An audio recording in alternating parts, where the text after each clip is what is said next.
Salut les amis, j'espère que vous allez bien. Alors je fais cette nouvelle vidéo pour vous donner la procédure à suivre si vous voulez passer l'examen de l'ARES. Alors pour rappel, l'examen de l'ARES, c'est l'examen qui permet d'intégrer le cursus médical en Belgique. Donc c'est obligatoire pour toute personne qui voudrait intégrer le cursus médical et dentaire. Alors, si vous voulez intégrer le cursus médical ou dentaire en Belgique et que vous vous trouvez hors de l'Union européenne, pour passer cet examen-là, vous devez obtenir un visa, bien entendu. Et il y a donc une procédure à suivre. Donc, je vous donne donc ce que vous devez faire de façon chronologique pour vous retrouver en Belgique et passer l'examen de l'ARES.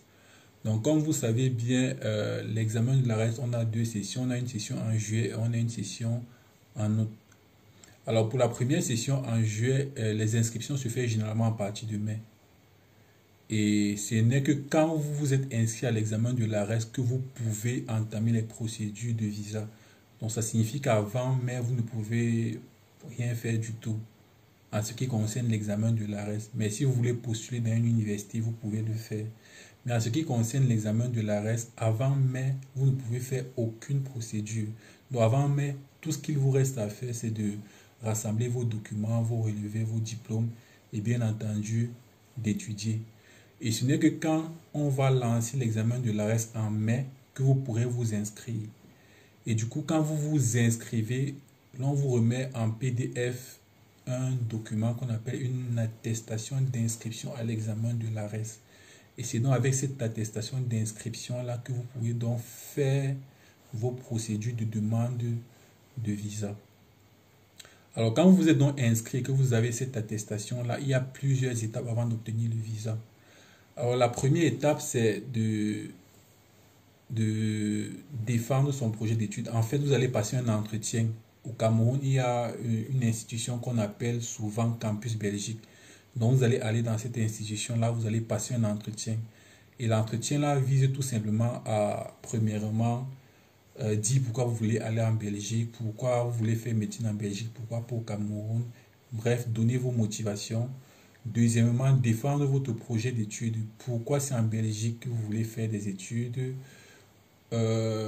Pourquoi pas un autre pays. Et ensuite, défendre votre projet professionnel. Dire ce que vous souhaitez faire après la fin de vos études comme travail.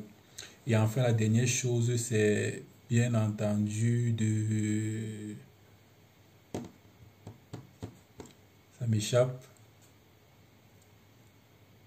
Bref, c'est pas grave.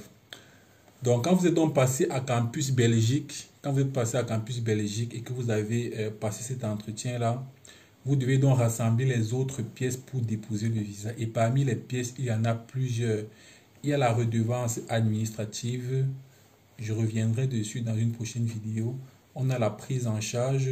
Je reviendrai également dans une autre vidéo sur la prise en charge, ce que c'est, comment avoir une prise en charge. Il y a également vos pièces personnelles, diplômes et relevés certifiés. Vous devez avoir un casier judiciaire, un extrait de casier judiciaire.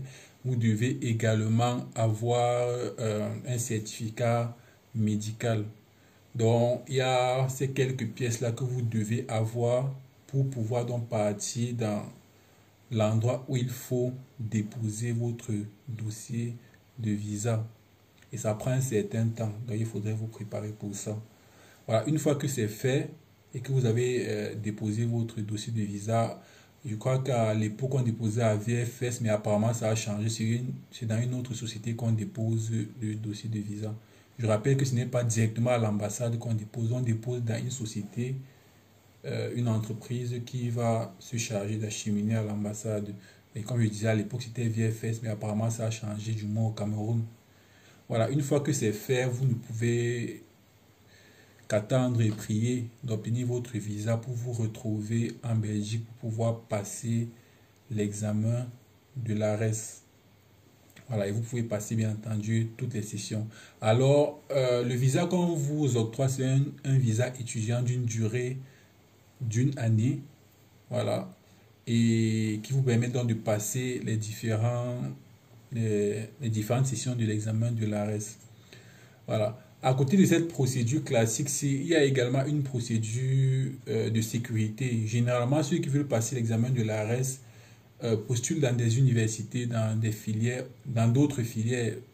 En fonction de votre niveau, vous pouvez postuler en licence, qu'on appelle bachelier ici, ou bien en master si vous avez déjà une licence dans votre pays. Voilà, pour des raisons de sécurité. Au cas où vous ne réussissez pas les 2 sessions de l'examen de l'ARES, vous pouvez quand même poursuivre vos études une fois que vous êtes en Belgique.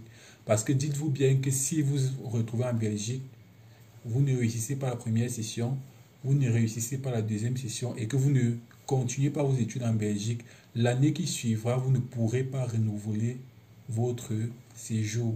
Et on vous donnera donc ce qu'on appelle un OQT, un ordre de quitter le territoire. En gros, on vous demandera de quitter le territoire belge.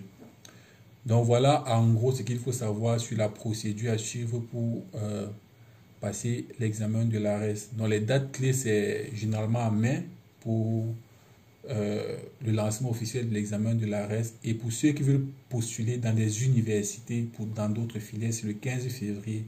Du 15 février au 30 avril que vous pouvez postuler dans ces universités-là. Et vous postulez directement en ligne. Voilà, je crois que c'est tout pour cette vidéo. Ciao.